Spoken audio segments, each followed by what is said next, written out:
యేసులో ఆనందం. ఇది శాశ్వతమైనది. మన ప్రభువును రక్షకుడైన యేసుక్రీస్తు నామంలో శాంతి టీవీ ప్రేక్షకులకు వందనములు. బ్రదర్ శోభన్ గారిచే పరిశుద్ధాత్మ ప్రేరణతో ప్రారంభించబడిన శాంతి టీవీ ద్వారా ఇప్పటికే అనేక మంది ప్రజలు దీవించబడినారని మేము విశ్వసిస్తున్నాం.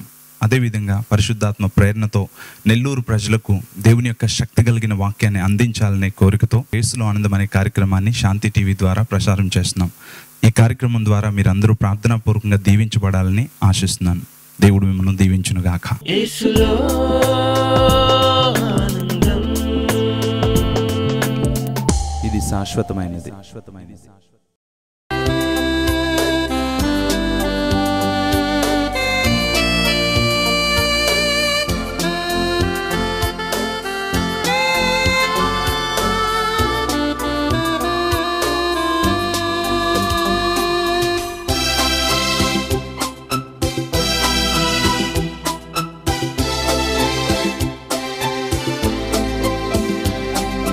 ప్రేమ యేసుని ప్రేమ నాకున్న చాలు, యేసుంటే మేలు వేరే ఏమి వద్దు,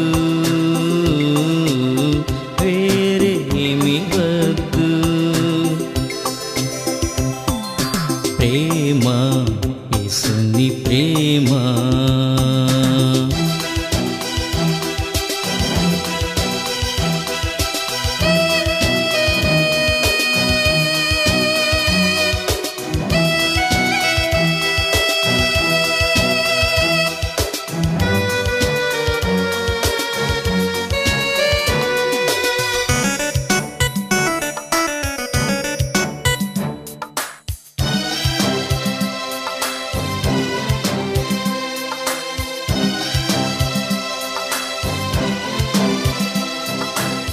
నోటి మాంద్యపు వాడ నేను, స్తుతులు తప్ప ఏమివ్వగలను. నోటి మాంద్యపు వాడ నేను, స్తుతులు తప్ప ఏమివ్వగలను. నన్ను పిలిచావే యేసు, ఎన్నుకున్నావే.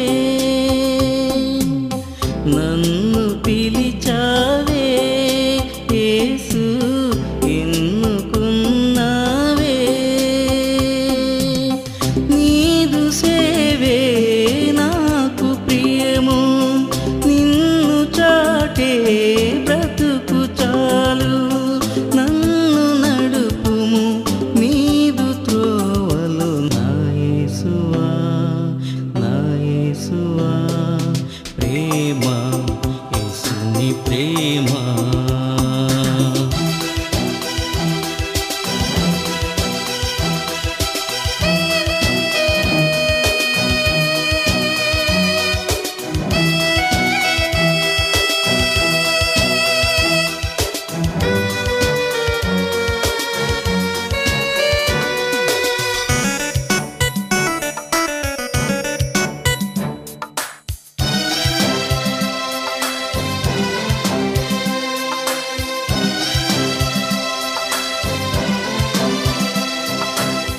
దిక్కులేని వాడ నేను, దయను చూపే తండ్రి నీవై.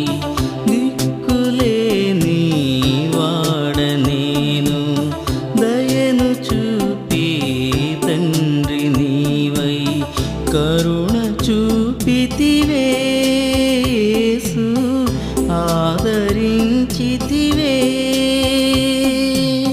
కరుణ చూపితివే యేసు, ఆదరించితివే.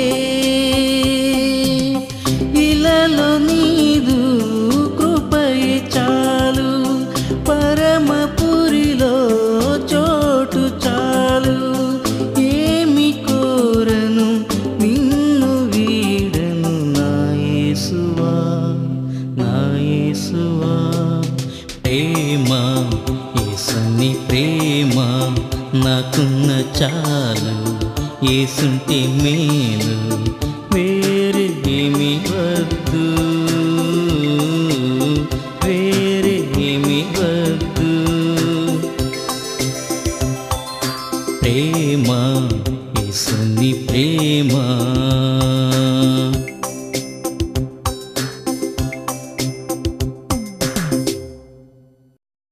యేసులో ఆనందం.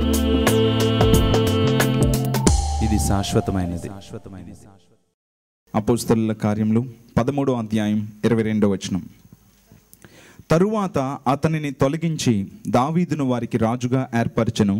మరియు ఆయన, నేను యెషయి కుమారుడైన దావీదును కనుగొంటిని, అతడు నా ఇష్టానుసారుడైన మనుష్యుడు, అతడు నా ఉద్దేశములన్నీ నెరవేర్చునని చెప్పి అతనిని గూర్చి సాక్ష్యం ఇచ్చెను.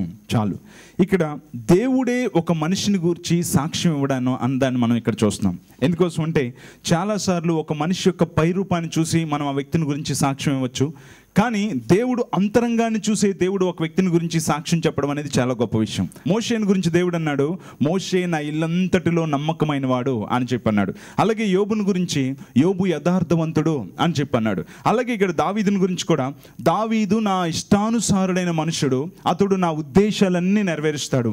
దావీదు నా ఇష్టాన్ని అనుసరించి నడిచే మనుషుడు. అంటే నాకు ఏదైతే ఇష్టమో అదే దావీదుకు కూడా ఇష్టం అని చెప్పి దేవుడు కనుగొని దావీదుని దేవుడు ఎన్నుకున్నాడు. ఎలా ఎన్నుకున్నాడు అంటే, ఒక వ్యక్తి ఆల్రెడీ రాజుగా ఉన్నప్పటికీ కూడా ఆ సౌలును దేవుడు తొలగించి దావీదును ఇశ్రాయేలుకి రాజుగా దేవుడే నియమించాడు అని చెప్పి మనం ఇక్కడ చూస్తున్నాం. సో మన జీవితంలో కూడా దేవుడు మనందరి పట్ల మంచి ప్రణాళికలు కలిగి ఉంటాడు. కానీ ఆ ప్రణాళికలు మన జీవితంలో నెరవేర్చబడాలి అంటే మన జీవితంలో మనం దేవుని యొక్క ఇష్టానుసారంగా జీవించే వారంగా మనం ఉండాలి. అప్పుడే దేవుని ప్రణాళికలు మన పట్ల నెరవేర్చబడతాయి. నేను ఎప్పుడు చెప్పినట్లుగానే ఒక డాక్టర్ గారు ఒక పేషెంట్కి కనుక ట్రీట్మెంట్ ఇస్తే ఆ పేషెంట్ డాక్టర్కి అనుగుణంగా స్పందించినప్పుడే ఆ వ్యక్తికి రోగం తగ్గుతుంది, తిరిగి కోలుకుంటాడు. అలాగే మన జీవితంలో కూడా దేవుడు మనల్ని దీవించాలని మన పట్ల మంచి ప్రణాళికలు కలిగి ఉన్నప్పటికీ కూడా మనం ఎప్పుడైతే ఆయనకి ఇష్టానికి వ్యతిరేకంగా మనం జీవిస్తామో దేవుడు అనుకునే ఆ ఉన్నత స్థితిలో మనం ఉండలేము. అందుకని ఈ రోజున ఎందుకు దావీదు దేవునికి ఇష్టానుసారుడైన మనుష్యుడయ్యాడు అన్న దాని గురించి మనం ఇక్కడ చూసుకుందాం. ఎందుకు దావీదు అంటే దేవునికి ఇష్టం అని అంటే, నెంబర్ 1, నెంబర్ 2, నెంబర్ 3 ఎన్ని పాయింట్లు మనం చెప్పుకున్నా దేవునిపై దావీదుకి అపరిమితమైన నమ్మకం కలిగి ఉన్నాడు. దావీదు దేవుని పట్ల అపరిమితమైన నమ్మకం కలిగి ఉండడం వలన దావీదు దేవునికి ఇష్టానుసారుడైన మనుషుడిగా మార్చబడ్డాడు. ఎస్, అంటే పరిమితులు అనేవి లేనంత నమ్మకాన్ని లేక విశ్వాసాన్ని కలిగి ఉండడం వల్లనే దావీదు దేవునికి ఇష్టడుగా ఉన్నాడు.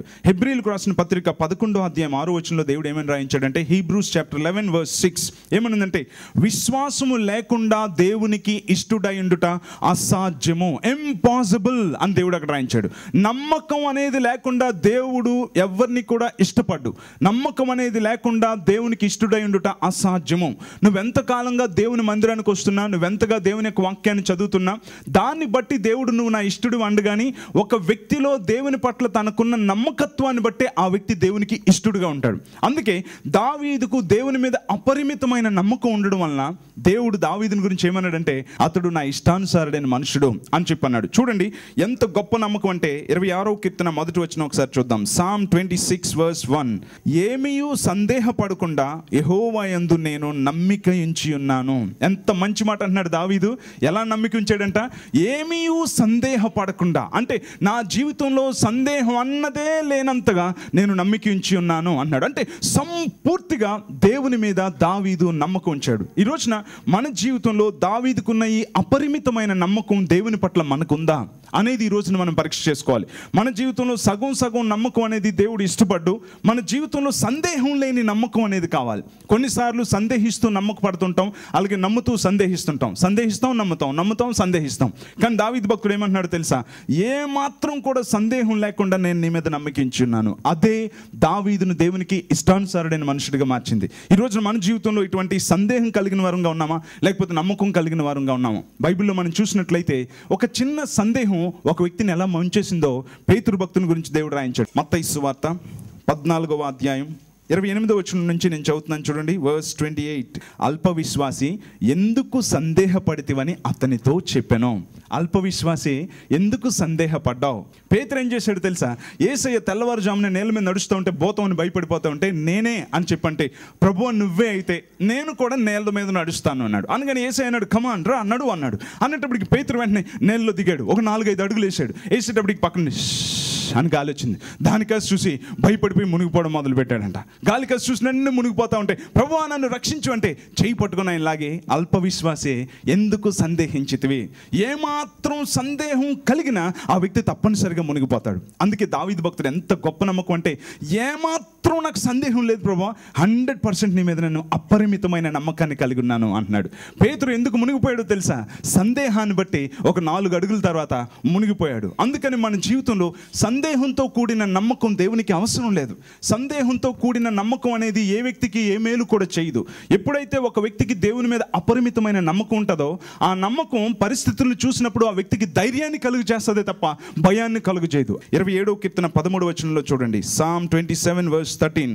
సజీవుల దేశమున నేను యెహోవా దయను పొందుదునన్న నమ్మకము నాకు లేని ఎడల నేనేమవుదును?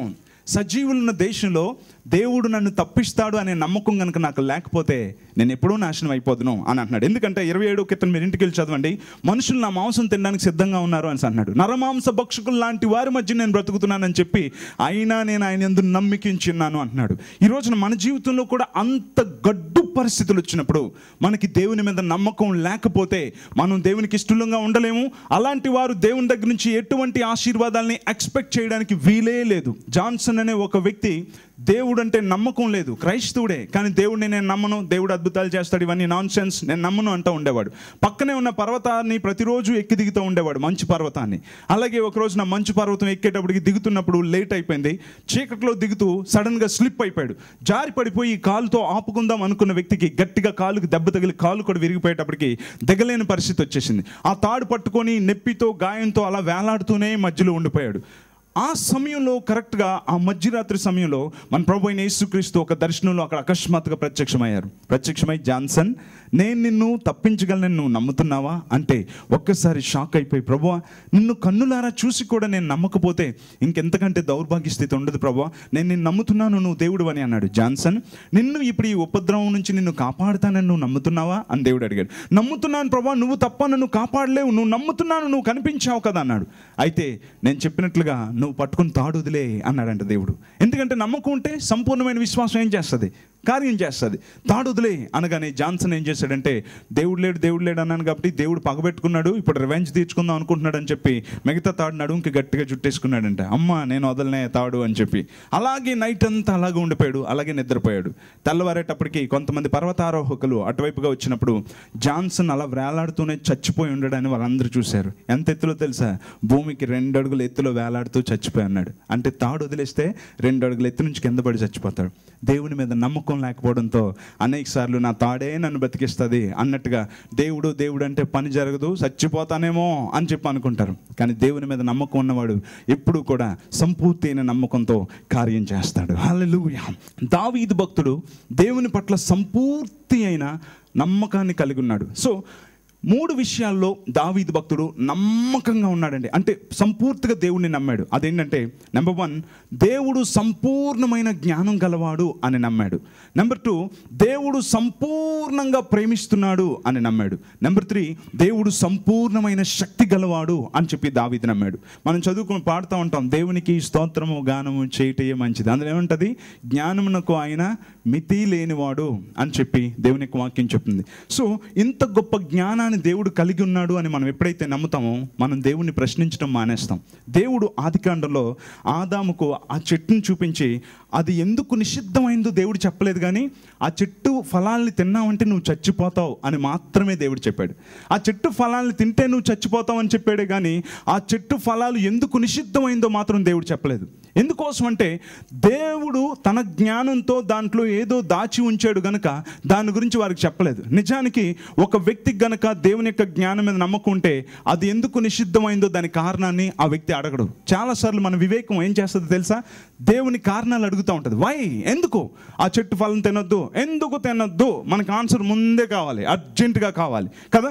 తినొద్దు అన్నాడు, ఆయన జ్ఞానవంతుడు, అందుకే నన్ను తినొద్దు అన్నాడు అని చెప్పి ఆలోచించేవారు ఎంతమంది?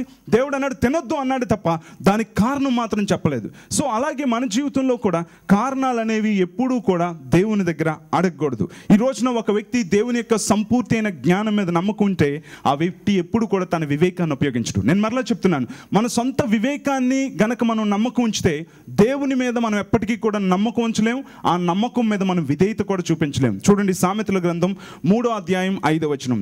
నీ స్వబుద్ధిని ఆధారం చేసుకొనక, నీ వివేకాన్ని ఆధారం చేసుకోకుండా దేవుణ్ణి సంపూర్తిగా నువ్వు దేవుని మీద నమ్మకం ఉంచు అని చెప్పన్నాడు. సో మనం చాలాసార్లు ఏం చేస్తాం అంటే మన వివేకాన్ని ఉపయోగిస్తూ ఉంటాం. మనకి దేవుడు కొంచెం నాలెడ్జ్ ఇచ్చాడు కదా, మనము కూడా ఆలోచించాలి కదా అని మనం ఏం చేస్తామంటే మన జ్ఞానాన్ని ఉపయోగిస్తాం. అప్పుడు దేవుని యొక్క జ్ఞానం మన జీవితంలో నిరర్ధకం అయిపోతుంది. అందుకోసమని మనం తెలుసుకోవాల్సింది ఏంటంటే దేవుడు ఏం చేసినా సంపూర్ణమైన జ్ఞానంతో చేస్తాడు అనే నమ్మకం మనకు ఉండాలి. దావీదు భక్తునికి అదే నమ్మకం ఉంది. ఈ రోజున మనకి దేవుడు సంపూర్ణుడిగా మనం చూడాలి. దేవుడు సంపూర్ణమైన జ్ఞానం గలవాడని మనం ఎప్పుడైతే నమ్ముతామో అప్పుడే మన జీవితంలో దేవుడు దేన్నైనా చేస్తాడు. కనుక మన జీవితంలో అలా నమ్మలేనప్పుడు మన స్వబుద్ధిని ఆధారం చేసుకుంటే అన్ని కూడా మనకి ఇంపాసిబుల్. ఎందుకంటే మనకు తెలుసు కదా, మన వివేకాన్ని ఉపయోగిస్తాం. వివేకాన్ని ఎప్పుడు కూడా ఉపయోగించినప్పుడు దేవుని యొక్క న్యాయ విధులు, దేవుని యొక్క శక్తి మనకి ఎప్పుడు కూడా అర్థం కాదు. సో దావీదు తన సొంత వివేకంతో ఆలోచిస్తే ఎప్పటికీ కూడా ఇశ్రాయేలుకి రాజుగా అయ్యేవాడు కాదు. దేవుడు పిలుచుకుంటున్నప్పుడు అడవిలో ఉన్న దావీదు దేవుని మీద సంపూర్తిగా ఆయన జ్ఞానవంతుడు అని చెప్పి నమ్మాడు గనుక తను తాను అప్పగించుకున్నాడు. మన జీవితంలో కూడా అప్పగించుకున్నప్పుడు దేవుని జ్ఞానం మన జీవితంలో అనేకమైన కార్యాలు చేస్తుంది. కనుక దేవుడిని నువ్వు ప్రశ్నిస్తున్నావు అంటే నీ వివేకాన్ని నువ్వు ఉపయోగిస్తున్నావు. దేవుడిని ఎప్పుడు మనం ప్రశ్నించకూడదు. మన జీవితంలో దేవుడు ఏదైనా సంపూర్తైన జ్ఞానంతో చేస్తాడు అని మనం నమ్మాలి. నేను ఇంతకుముందు కూడా నేను మీతో చెప్పాను, చాలా సంవత్సరాల క్రితం ఒక 20,000 రూపాయలు నాకు అవసరమైంది. ఈ 20,000 రూపాయలు అవసరమైతే అప్పటికే సుమారుగా చర్చ్ కోసం 1,80,000 రూపాయల వరకు స్థలానికి డబ్బులు ఇచ్చేసాం. ఇంకా 20,000 రూపాయలు ఇవ్వాలి. అగ్రిమెంట్ డేట్ కూడా దాటేసింది. చివరికి వాళ్ళు ఏమన్నారంటే రేపటి దినాన్ని కనుక ఈ 20,000 రూపాయలు ఇవ్వకపోతే ఈ అగ్రిమెంట్ క్యాన్సిల్ అయిపోతుంది, మేము తిరిగి మీ స్థలాన్ని తీసుకుంటున్నాం, మీకు 1,80,000 కూడా ఇవ్వనవసరం లేదని ముందుగానే అగ్రిమెంట్ చేసుకున్నాం కనుక ఆ అగ్రిమెంట్ ప్రకారం వారు అన్నారు రేపు ఉదయం 8 గంటలకే వచ్చి మేము మీ స్థలాన్ని తీసుకుంటాం, మీరు కనుక 20,000 ఇవ్వకపోతే అని చెప్పన్నారు. ఆ రోజు రాత్రికి నేను ఏం చేయాలో నాకు అర్థం లేదు. ఎలా వస్తుంది 20,000 అని చెప్పంటే దేవుడు నాతో మాట్లాడుతున్నాడు, నేను నీకు ఇస్తానని.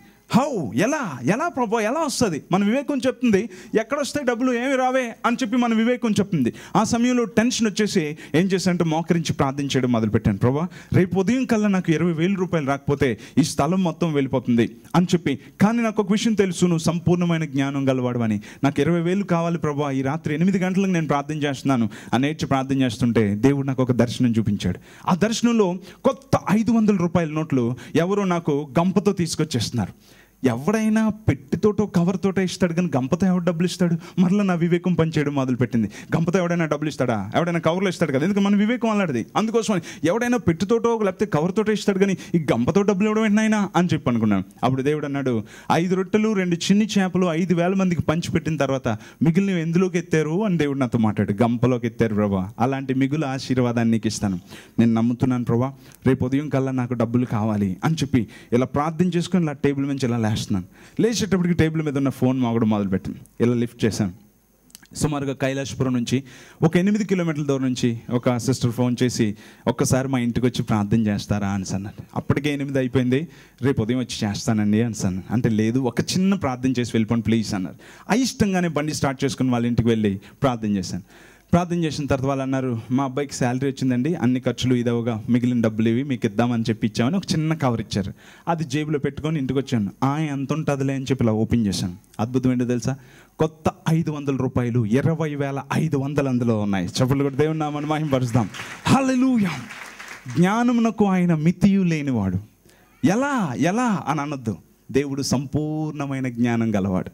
అందుకోసమని మనం ఎప్పుడూ నమ్మాలి, దేవుడు సంపూర్ణమైన జ్ఞానం గలవాడు. దేవుని జ్ఞానం మీద నమ్మకించినాడు, ఎప్పుడు కూడా ప్రశ్నించడు. ఈరోజు నీ జీవితంలో దావీదు భక్తునిలా దేవుడు సంపూర్ణమైన జ్ఞానం గలవాడని నమ్మగలవా? నెంబర్ 2, దావీదు భక్తుడు ఇంకా దేని నమ్మాడో తెలుసా? దేవుడు సంపూర్ణంగా ప్రేమించేవాడు అని చెప్పి దావీదు నమ్మాడు. బైబిల్లో మనం చూసినట్లయితే హవ్వతో సాతాను ఏమన్నాడంటే, దేవుడు మిమ్మల్ని సంపూర్ణంగా ప్రేమించట్లేదు, ఒకవేళ దేవుడే గనక మిమ్మల్ని ప్రేమించినట్లయితే ఆ చక్కని ఫలాల్ని మిమ్మల్ని తినండి అని చెప్పేవాడు. ఎందుకంటే ఆ ఫలాల్ని తింటే మీరు దేవుడు అంత గొప్పలు అయిపోతారు. కానీ దేవుడు మిమ్మల్ని సంపూర్ణంగా ప్రేమించట్లేదు కనుకనే ఆ చక్కని ఫలాల్ని చూడండి ఎంత బాగున్నాయో, ఆ ఫలాల్ని దేవుడు మిమ్మల్ని తినొద్దన్నాడు. ఆ ఫలాలు తింటే గనక మీరు దేవుడు అంత గొప్పలు అయిపోతారు, నా అంత గొప్పలు మీరు అవడానికి వీల్లేదని మీ మీద సంపూర్ణమైన ప్రేమ లేకపోవడం వల్ల దేవుడు దాన్ని తినొద్దన్నాడు అని చెప్పి హవ్వకు ఒక వివేకాన్ని నేర్పించాడు. ఎప్పుడైతే అది నమ్ముకుందో నిజంగానే అనుకొని దేవునికి వ్యతిరేకమైన పని చేసింది. ఒకవేళ హవ్వే గనక దేవుని మీద దేవుడు సంపూర్ణంగా ప్రేమిస్తున్నవాడు అని తెలుసుంటే సాతానికి ఏమని సమాధానం చెప్పేదో తెలుసా? జాగ్రత్తగా వినండి. ఏమని చెప్తాడంటే, దేవుడు ఎందుకు ఆ చెట్టు ఫలాలు తినొద్దన్నాడో నాకు తెలియదు, కానీ సాతానా నాకు ఒక విషయం తెలుసు, నా దేవుడు నన్ను సంపూర్ణంగా ప్రేమిస్తున్నాడు అని చెప్పేది. చప్పట్లు కూడా దేవుని నామాన్ని మహిమపరుస్తాం. హల్లెలూయా. ఆ చెట్టు ఫలాలు ఎందుకు తినొద్దన్నాడో నాకు తెలియదు, కానీ నాకు ఒక విషయం తెలుసు. అదేంటో తెలుసా? నా దేవుడు నన్ను సంపూర్తిగా ప్రేమిస్తున్నాడు. ఈ రోజున మన జీవితంలో కూడా చాలాసార్లు మనం అనుకుంటాం, ఎందుకు ఆ మంచి దాన్ని నాకు ఇవ్వలేదు, దేవుడు ప్రేమించట్లేదా అని మనం అనేక సార్లు అనుకునేలా సాతాను భ్రమ పెడతాడు. కానీ ఏ రోజైతే దేవుడు నన్ను సంపూర్తిగా ప్రేమిస్తున్నాడు అని చెప్పి తెలుసుకుంటామో అప్పుడే మన జీవితంలో మనము కూడా ఈ విధంగా ప్రశ్నించకుండా, నాకు దేవుడు తెలుసు కాబట్టి మంచి కారణం వల్లనే దేవుడు ఇలా చెప్పాడు అని మనం కూడా నమ్మగలుగుతాం. కనుక ఈరోజు మనం అనుకుంటాం చాలాసార్లు, అదొస్తే ఎంత బాగున్నా, అదొస్తే ఎంత బాగున్నా, అదొస్తే ఎంత బాగున్నా అనుకుంటాం. కానీ దేవుడు దాన్ని మనకి ఇవ్వడు. ఇవ్వలేనప్పుడు మనం ఏమనుకుంటాం అంటే, దేవుడు మనల్ని ప్రేమించట్లేదు అని అనుకుంటాం. మన రేపటి దినాన్ని చూస్తున్న దేవుడు, మన కొరకు తన ప్రాణమే ఇచ్చేసిన దేవుడు, ఆయన కంటే ప్రేమించేవారు ఈ లోకంలో ఎవరైనా ఉన్నారా? దేవుడు ఏమన్నాడో తెలుసా? నేను శాశ్వతమైన ప్రేమతో నేను మిమ్మల్ని ప్రేమించుచున్నాను అని చెప్పి దేవుడు అన్నాడు. అంతకంటే ఎవరు ప్రేమిస్తారు? దేవునికి ఒక మంచి పేరు కూడా ఉంది, దేవుడు ప్రేమ అయి ఉన్నాడు. దేవుడే ప్రేమ, ప్రేమే దేవుడు. అలాంటి దేవుడు నీకు ఏదైనా దూరం చేసినప్పుడు, దేవుడు నిన్ను ప్రేమించట్లేదు నువ్వు ఎందుకు అనుకుంటున్నావు? దేవుడే నీ మంచి కోసం నిన్ను సంపూర్ణంగా ప్రేమించడం వలన కొన్నిటిని దూరం చేస్తున్నాడనే నమ్మకం నీకుందా? ఎంతగా దావీదుకి దేవుని మీద ప్రేమను గురించి రాయించాడంటే, బైబిల్లో మీరు చూడండి 27వ కీర్తన 10వ వచనం, నా తల్లిదండ్రులు నన్ను విడిచినను యెహోవా నన్ను చేరదీయను. ఎంత మంచిగా దేవుని ప్రేమను గురించి చెప్తున్నాడంటే, ఒకవేళ నా తల్లిదండ్రులను వదిలేయచ్చేమో కానీ దేవుడు మాత్రం నన్ను చేరదీస్తాడు. ఈ లోకంలో మనం చూసినట్లయితే తల్లి ప్రేమను గురించి అందరూ కూడా ఎంతో గొప్పగా చెప్తూ ఉంటారు కదండి. చాలాసార్లు మనం చూస్తే తల్లి ప్రేమను గురించి ప్రతి ఒక్కరు కూడా చాలా విలువైనది అని చెప్పి అంటారు. కానీ దావీదు భక్తుడు ఏమంటున్నాడంటే, నా తల్లిదండ్రుల ప్రేమ కంటే కూడా నా దేవుని ప్రేమ ఎంతో గొప్పది అని అంటున్నాడు. చాలాసార్లు ఒకే ఇంట్లో ఉన్న తల్లిదండ్రులు బిడ్డలను ఒక్కొక్కరిని ఒక్కోలా చూస్తూ ఉంటారు. పెద్ద కొడుకుని ఒకలాగా, చిన్న కొడుకుని ఒకలాగా, పెద్ద కూతురుని ఒకలాగా, చిన్న కూతురుని ఒకలాగా కదా, ఇద్దరు కూతురుని ఒకలాగా, కొడుకుని ఒకలాగా, ఈ విధంగా రకరకాలుగా చూస్తూ ఉంటారు. అందుకోసమని ఇక్కడ అంటున్నాడు, నా తల్లిదండ్రులు నన్ను విడిచినను యెహోవా నన్ను చేరదీయను. అంటే దేవుడు నా తల్లిదండ్రుల కంటే నన్ను ఎక్కువగా ప్రేమిస్తాడు. అందుకే బైబిల్లో కూడా ఉంది, స్త్రీ తన గర్భమున పుట్టిన బిడ్డను కరుణింపకుండా మరుచునా వారైనా మరుచుదురు కానీ నేను నిన్ను మరువను. ఎంత గొప్ప ప్రేమ కదా దేవుంది. నేను నిన్ను మర్చిపోను, నీ తల్లిదండ్రులు మర్చిపోవచ్చు కానీ నేను మరువను కదా. చాలా కాలం క్రితం చోడవరంలో ఒక సంఘటన జరిగింది. ఆ సంఘటన ఏంటంటే, అప్పుడే పుట్టింది సుమారుగా 10 రోజుల పాప, ఒక 10 days బేబీ. ఆ చిన్న బేబీని ఆ వంట చేసిన దగ్గర తల్లి చిన్న పొత్తిగుడ్డల్లో పెడితే అక్కడే రైస్ పెట్టడం కోసం అని చెప్పి ఎసరు పెట్టింది. పొయ్యి మీద వెలిగించి వేడి నీళ్ళు మరుగుతున్నాయి, సలసలా కాగుతూ ఉన్నాయి. ఎందుకంటే అన్నం వండుదామని ఆ ఎసరు పెట్టింది. ఆ రోజుల్లో ఎలుగుబంట్లు పట్టపగలే వచ్చేస్తూ ఉండేవి. సో అలాగ పాపను అక్కడ పెట్టి ఆడిస్తూ, హాయ్ కన్నా చిన్ని అని చెప్పి ఆడిస్తూ పాపని, 10 రోజుల పాపని ఎసరు అక్కడ పెట్టింది.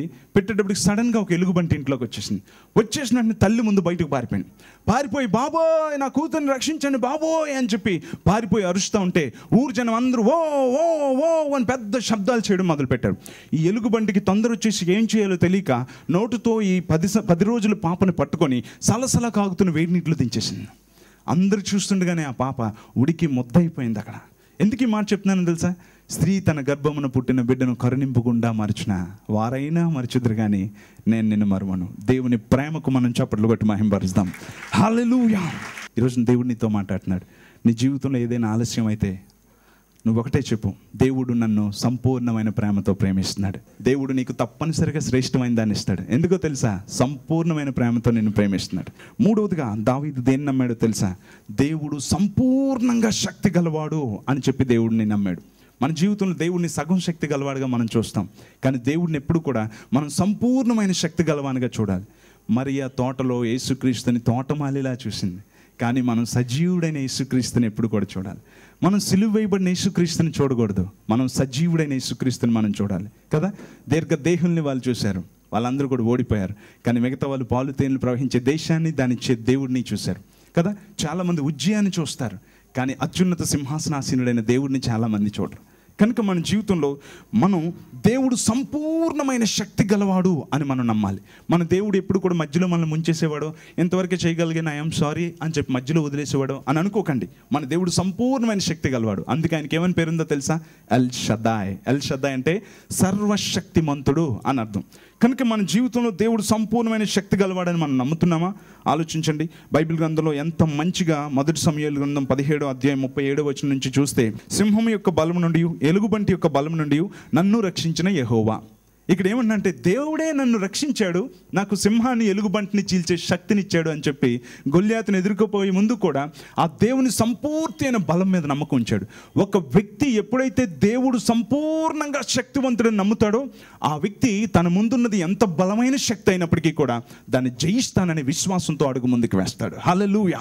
సో ఈ రోజున నీకున్న శత్రువు ఎవడైనా కావచ్చు, కానీ వాడు దేవుని శక్తి కంటే శక్తి గలవాడు కాదు. అందుకే బైబిల్ చెప్తుంది, ఈ లోకంలో ఉన్నవాడి కంటే నాలో ఉన్నవాడు గొప్పవాడు. హల్లెలూయా. ఈ లోకంలో ఉన్నవాడి కంటే నాలో ఉన్నవాడు గొప్పవాడు.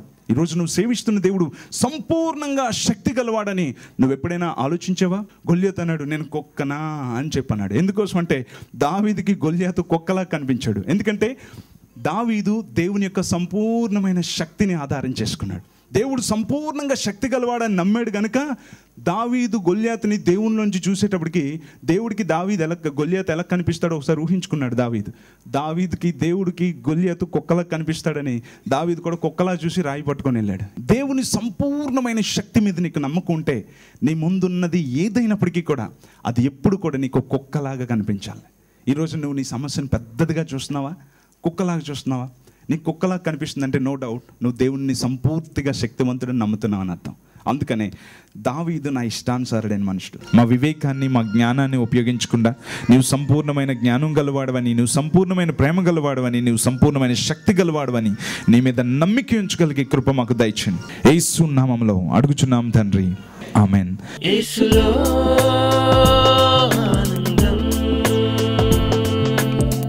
ఇది శాశ్వతమైనది. నువ్వు ఎప్పుడు హెచ్చింపబడతావో తెలుసా? నువ్వు ఓర్చుకున్నప్పుడు హెచ్చింపబడతావు. దేవుడు నీ శత్రువు ఎదుట నీకు భోజనాన్ని దేవుడు సిద్ధపరుస్తాడు. ఎవరైతే నిన్ను తొక్కాలని అనుకున్నారో అక్కడే దేవుడు నిన్ను నిలవబెడతాడు. These are the days of Elijah, declaring the word of the Lord. And these are the ఈ అంచు దినాల్లో ఎవరైనా ఏ శ్రమలోనైనా నిలవబడి దేవుని నామాన్ని మహింపరచాలి అని అనుకుంటే వారు తెలుసుకోవాల్సింది ఏంటంటే యేసు నన్ను ప్రేమిస్తున్నాడు. And though these are days of great trials, of famine and darkness and sword, still with a voice in the desert crying, prepare ye the way of the Lord. Behold, ఈ రోజున కూడా దేవుడు ఈ బైబిల్ గ్రంథంలో ధననిధిని పెట్టాడు. ఎవరైతే ఈ Bible గ్రంథాన్ని చదివి ఆ ప్రకారంగా జీవించడానికి ఇష్టపడతారో వారి జీవితంలోనే దేవుడు వర్ధిల్లుట అనేదాన్ని వారి అనుభవంలో ఉంచాలని కోరుకుంటున్నాడు. and out of Zion's hill salvation comes.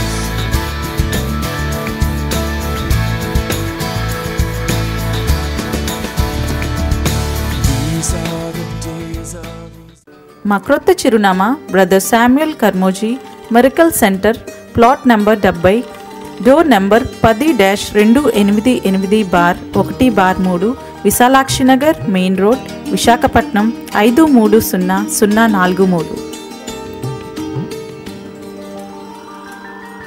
ఆ new address brother Samuel Karmoji, plot number 70, door number 10-288-1/3, Visalakshi Nagar, main road, Visakhapatnam 530043, Andhra Pradesh, India.